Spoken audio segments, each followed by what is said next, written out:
Hey gang, what's going on? This is Mad Scientist Designs. Once again, this tutorial we're going to go over how to add a background to an image. Image that you previously cropped out. On my previous tutorial, we went over, well, first of all, I mean, this is pretty cool too, huh? If you haven't subscribed to my first YouTube page, it's Dirty Cuz. Go ahead and subscribe to that. I have some cool stuff on here. Most of my latest projects I'll put on this page, and on this page, Dirty Cuz 2, is going to be most of my tutorials where you can see how I've done, most of this stuff. So, yeah, let's jump into it. So, how to add a custom background to an image. Like I said, last previous tutorial, we pretty much cropped out these guys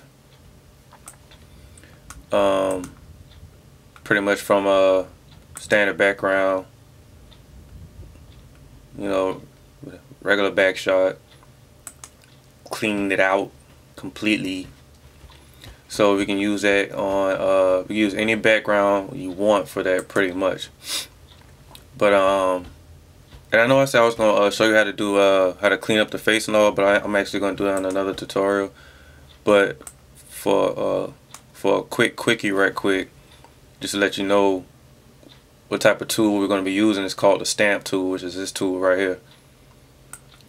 This tool right here allows you to clone certain things on the image and repeat it in another area. Basically that's what you're going to be doing. Not like stem cell or whatever, but what you're going to be doing, you're going to be cloning a certain area and stamping it in another area. Let me bring this toolbar down so you guys can see what I'm doing. But let's turn this brush down a little bit because we don't need it that big. And if you see a brush with yeah, whatever, dude. Let me go to layer, and yeah, that's the layer I'm working on, right? So what we're going to be doing is turn this brush down a little bit. I like to use this type of brush here because it's feathered around the edge, unlike this one, which will be a little hard. This one, feather edges will, I'll get into that in another tutorial, like I said. But yeah, I keep saying that because I haven't clicked Alt yet. What you want to do is you want to hold down Alt button, the Alt button. Once you do that, you'll see this little target right here. And what you want to do, say for instance you want to get rid of this little spot here. What you want to do is clone, an area that looks exactly like the rest of the skin. Say for instance like this right here, we want to clone. I'll clone this little piece of skin right here. So hold down Alt. Once you hold down Alt, it's going to target the area that you want to copy. And once you do that, you click on it. And once you click on it, you'll see it, turn dark. Then it'll copy that area. And once you do that, you can tell by hovering over the area you want, and you can see it. It's whatever area you copy is going and then whatever you hover over is gonna, pretty much remove it. But you got to click on it. So let's say we just go right here, click on that, and boom, it's gone. Even with this little area right here, we hold down Alt, click on this. But you don't want to get out of hand. I mean, you don't want to be like cloning dark areas and trying to stick it in a light area. Like say for instance, this skin up here is a little lighter than this area down here is dark because of shadow. So you don't want to like come up here and like click on a light area. Let me just go up here and click on a light area, because you got this teaches you how to blend, and then bring it down here. I mean, you're gonna see it gets a little lightened. So we just Control Z and back out of that. So watch the areas you're cloning. Let me just go ahead and knock out the rest of these. Show you right quick. Stick that right there.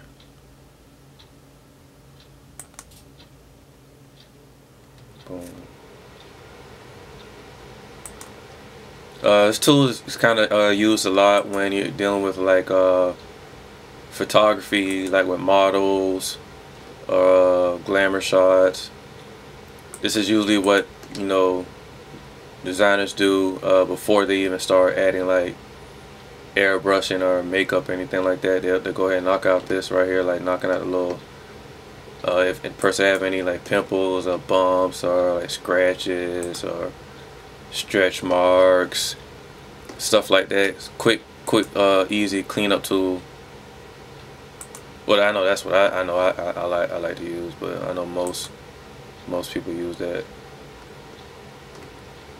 It's a little lag because of the recording software, but there we go. So let's fit that on the screen.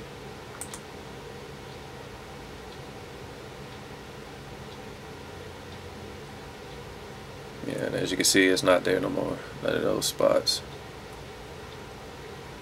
Also, remember to, before you even start doing that, make sure you make copies.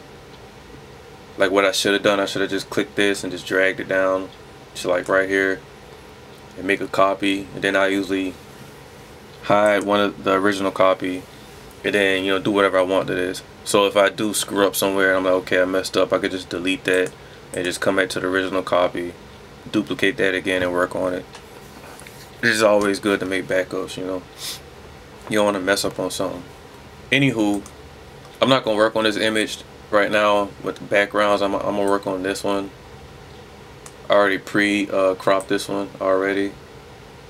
Just want to work on a different image, to be honest. And adding backgrounds. As you can see, I already made a copy of this. If you, it's different backgrounds. You can use a background that's like already made, like you got off Google. Like you Google something like, I want a building or street or forest or whatever image you want to put, and then, you know, import it inside Photoshop and add it. Or you can you can add a new layer and make sure it's under this, because you don't want to add a layer on top of that, because it's going to cover it, of course. And first you want to fill that transparency up. So we want to go to edit and go to fill. You can either fill it with black. Foreground color is going to be the let me bring this in just in case you can't see it. Alright, this is your foreground color and this is your background color. If you do decide to, well, let me click on this first. By clicking on these, you know, it sets the actual color of what you want it to be. You know, you can already have that preset up on your projects. Let's see if you're into using foreground and background colors. And this right here swaps them out, changing changing the background to the foreground and changing the foreground to the background. So when you do go to edit and you click on fill, and say for instance you click on foreground and you click OK. Oh, I'm at the back out of that because I just covered my whole image. And let me back out of that. Ways of not messing up on stuff like that too is clicking on the image and locking it down, which is clicking this lock. That way you don't accidentally color something or edit something you don't want. So go to fill, and just like I filled it with the foreground, you could click on background, and this one should pop up green. Good selection for the loud pack group. There you go. If you don't want to use foreground, let's back out of that. Foreground and background colors. Just click on color or pattern, which will give you different patterns: all black, gray, which is halfway gray, and all white. But you want to choose a certain color. Just click on color and use your templates like this. Also, a lot of people don't know that you can click on these different buttons and they'll give you a little more options and colors. RGB, which would be red, green, and blue, or the lab colors. It kind of gives you a different, you know, outlook on colors, I would probably say. I don't know the correct nerd term for that. Anywho, we're just gonna click OK. Just pick a color, boom, there you go. And you just have a simple background. And that's for like any photographers who want to do editing and they're trying to sell to their customer. We're like, well, if you don't like this backdrop, I can, you know, give you a different backdrop. And if you don't know how to get a good crop, just go to this video down here, which is a previous tutorial, and it'll show you how to crop images correctly with no blurry edges, no smudges or anything. Get a clean crop just like that around the specimen. Okay, so let's take that out of here.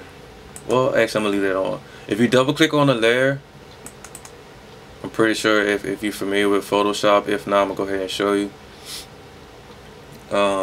Something should pop up, which should be the style of your layer. This you can add drop shadows, inner shadows, outer glows, inner glows. Drop shadows you probably want to see on this because a drop shadow will be on an image, and seeing that this is the whole background, the drop shadow will probably be at the bottom of this, which you're probably not going to see. So only things that will really stick out on a layer style on something as this will probably be color overlay if you're changing the actual color, or if you want to add a gradient like that. You can just double click on it if you want to change the different color gradient.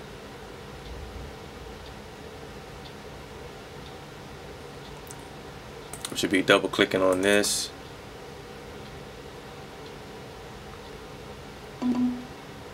Whoops. And you'll have different color gradients to choose from, like a blue and gold, orange and yellow. And your different style would be linear, radial, which would be like a circular, just like a radial image, different angle, diamond shape, or reflective shape. You'll play around with those, and I mean, you'll come up with something you want. That's just for getting a standard solid color background. Now, if you want to play around with images, you know, you want to go to you want to open up a folder. First, you want to go download some images off Google, or a website I like to go to. Also, I've been going to for years is DeviantArt. A lot of artists and people who like to draw. I have an account on here also. It's under Mad S Designs. You find some really cool stuff on here you won't find on Google or Yahoo, and I mean, very awesome images, very detailed images, high resolution images, all broken down by category, so it shouldn't be hard to find what you want. But it's a very good site. If you can't find what you want to find on Google, please come here. I mean, it's an awesome site. But I mean, I just got some random downloaded stuff. I have a bunch of images on my hard drive, but I'm gonna just pick something. Let me see, old jail yard. Just pick something random. That looks pretty cool, I guess. So we'll import this into Photoshop. Click OK. And we have a random jail. It looks pretty small. We may have to enlarge it. So I'm gonna drag this window down, so I can just, all you have to do is just click on the image and drag it into the image you're working on. And the image is pretty small. I'm gonna have to go grab another one, but it's cool. What we're gonna do is increase the size on this and just to see what it looks like. So let me go ahead and click on the eyeball on those guys and make them disappear. We're gonna go to edit, transform, and scale. What we're gonna do is scale this up. So what you want to do is hold down shift, because if you don't hold down shift, you know, your image can go, you know, lefty righty, upsy turvy. But if you hold down shift, you know, the aspect ratio will stay in place while you're moving it. So we're gonna hold down shift, then you before you click on it, hold down shift, then click on the corner and drag it out. And let's drag it out like that. Let go of shift, grab the mouse, bring it over, and probably line it up with the bottom. Just like that. Click on the check mark. Here we have a gel. You can tell the resolution by looking at it. It's kind of like blurry or pixelated because the image was small. If it was downloaded as a high resolution, you'll see more detail, look more crispy. Ways you can, kind of cheat around that is when you open the image like that, is increase it in size. Like 9 times out of 10, the resolution is probably at around 72. Well, let me just check. Just click on image, go to image size. Yeah, it's around 72. Most high resolution images are like around 300.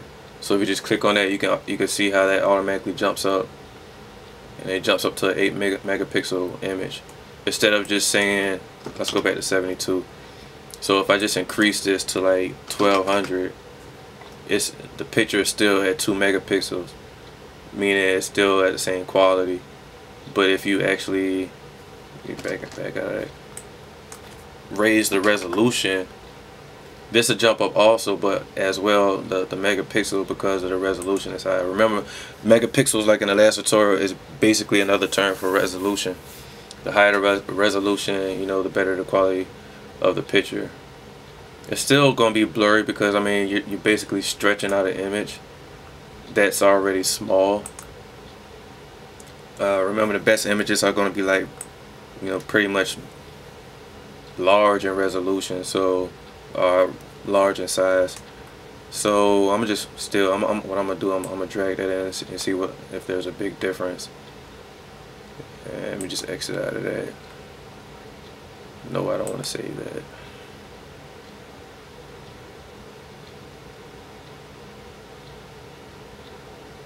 It's a little bigger than this one. I don't see a really big difference, but anywho, I'm gonna just run with it. Alright, so we got a jailhouse. Let's see what the dudes look like on top of it. And this is a cropped jailhouse with the sky cropped out. But that's why we have the solid layer. So if I want to add a sky, let me double click on that. I can add that. I'm gonna also add a different image to show you guys what it looks like with something not cropped out like the sky. Let me just add a color. Matter of fact, I'm gonna just add a gradient on top of it. Let's see how that looks. I'm gonna double click on this. Jail's already sad as it is. I don't want a black and white background. Let me go ahead and change this to a blue, probably. Let's try to brighten these guys' day up. Hopefully the parole officer won't give them too much trouble. Here we go, here we go, here we go. Click on OK. Let's just try something. Oh no, I did not want that color. So I'm clicking too fast. Matter of fact, let me just click on this. No, I don't like that either. And I don't like that either. I think I'm gonna go back to what I was doing. Change my black to a light blue. I hear the thunder outside. It must be about to rain.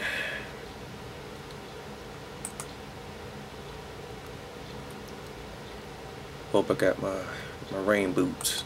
There we go. Light blue and white. Cool. Now, I'm totally, utterly disgusted, as Tat Money would say, with that background. So what I'm going to do is go back into my folder and pick another background. So we got a abandoned city.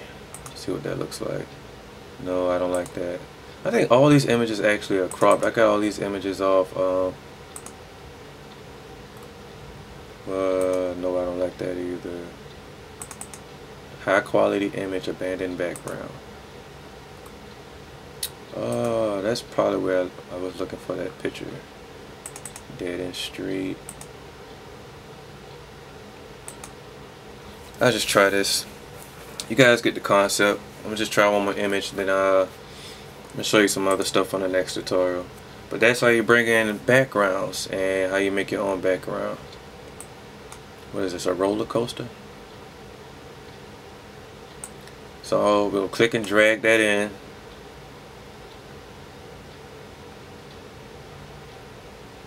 Wow, this is a small image also. And we're going to go to edit, go to transform, go to scale.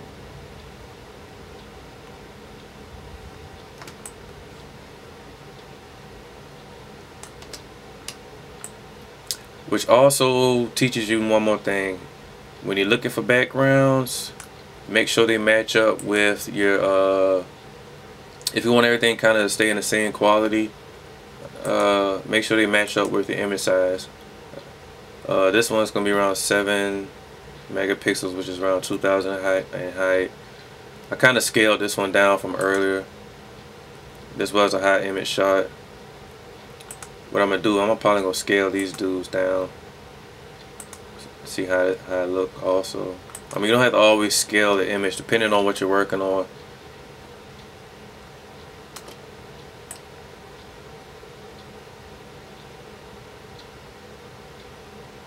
And they're standing on the corner.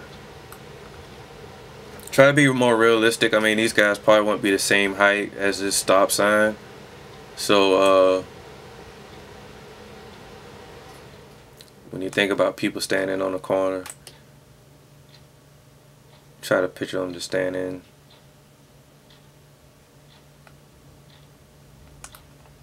Boom, there you go. Get some more cool ideas. You can bring a car in or whatever. Another thing also is you want to match up image quality as far as like coloring, which will be color correction. So usually I try to match the color with the color of the background and make it look more realistic. You don't want to just take an image like this, which hold on, let me back out of that also. Remember what I said, I like to copy and duplicate. That way I don't have to re-stretch a big image and mess up the megapixels. I mean the pixelation on it. Now I'm gonna scale this one down and put these guys on the corner. Into the stereotypical jerks. No, they're not selling dope or nothing like that. Just because they're black guys on the corner. Oh, let my finger off the shift button a little too quick.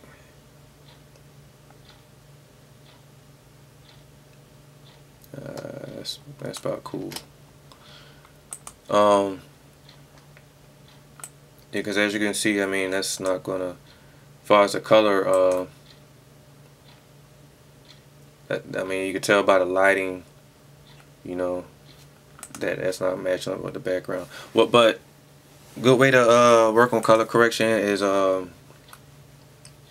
adding curves. I like to work with the curves and hue and saturation. What the curves will do is help you correct the light and the darkness in the image.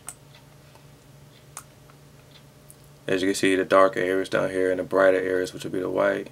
You can actually tell by this diagram of how it's, you know, how it's colored. Well, this also, what you want to watch is if you're adding anything off this right here from this menu, it's going to cover everything down here unless you right click on the color adjustment and create clipping mask. When you create a clipping mask, it's going to clip to the image that's right below it. You can either do that, or you can let me delete that. You can go directly to the source. You could click on the image and go up to image on the menu and go to adjustments and then click on hue and saturation, for instance, and see, you can take all the saturation out of the picture. If you don't want to do that, and because if you do that, it's going to be permanent on that image, and you're gonna have to keep backing out if you want to change it. What I like to do is just grab it from the menu down here and do it that way. Oh, somebody's at the door. But they're just gonna have to wait and put create clipping mask. Okay, so we're gonna, as you can see, you can change the color like that. You can bend it. If you don't want to use the curve, you can add the hue and saturation.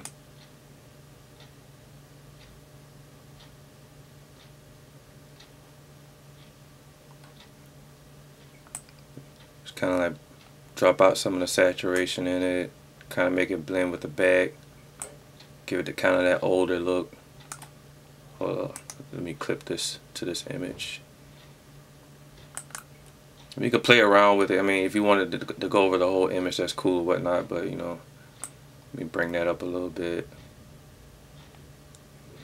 and drop the lightness down. Bring it back up a little bit.